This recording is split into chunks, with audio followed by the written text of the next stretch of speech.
சரிங்களா?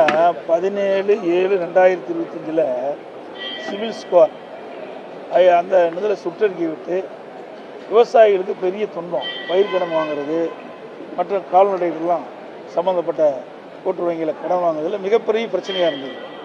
ஆனால் எல்லா கூட்டத்திலையும் நான் இதை குறிப்பிட்டு வந்தேன். குறிப்பாக டெல்டா மாவட்டத்தில் இப்போ நெற்பயிர் நடுவதற்கு தண்ணி திறந்து விட்டாங்க.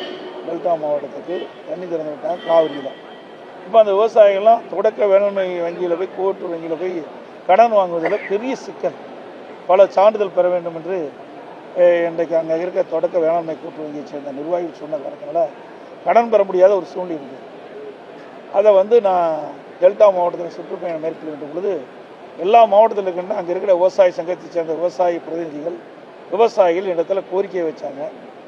கலந்து ஆலோசனை கூட்டத்தில் விவசாயிகளோடு பேசிக்கிட்ட பொழுது இந்த கோரிக்கை தான் பிரதான கோரிக்கை வச்சாங்க.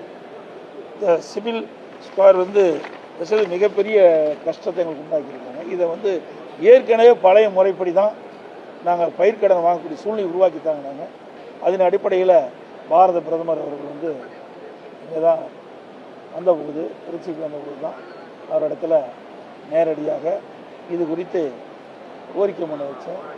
அதை உடனடியாக அதை ஏற்றுக்கொண்டு நான் சரி செய்ய சொன்னார்கள். இன்றைய தினம் 17/7/2025 தமிழ்நாடு அரசு இதை சுற்றறிக்கை விட்டார். நான் கொடுத்த உடனே தெரிஞ்ச உடனே 28/7/25 நேற்றைய தினம் எல்லா தொடக்க வேளாண்மைக்கும் சுற்றறிக்கை விட்டுருக்கிறாங்க. ஏற்கனவே பழைய முறையிலேயே நீங்கள் விவசாயிகளுக்கு பயிர்க்கடன் வழங்கலாம்.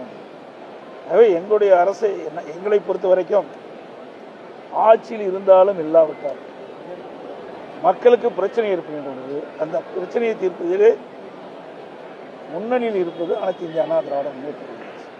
நான் டெல்டா மாவட்டம் முழுவதும் சுற்றுப்பயணம் மேற்கொண்ட பொழுது அந்த பகுதியில் இருக்கிற மக்கள், விவசாயிகள் பிரதிநிதிகள்லாம் வைத்த கோரிக்கையை இந்த எல்லா கூட்டத்திலையும் பேசுகிறேன். ஆனால் தமிழ்நாடு அரசு அதுக்கு நடவடிக்கை எடுக்கல. ஆனால் பிரதமர் கொடுத்த உடனடியாக நேற்றைய தினம் இந்த அறிவிப்பு இருந்தது. ஆக எங்களுக்கு விவசாயிகளுக்கு ஏற்கனவே பழைய முறையிலே பயிர்க்கடன் வழங்குவதிலே மிகப்பெரிய சந்தோஷம். ஏன்னா அவளோடு கலந்து பேசி அவருடைய பிரச்சனை தீர்த்தது எங்களுக்கு மகிழ்ச்சி இருக்குது.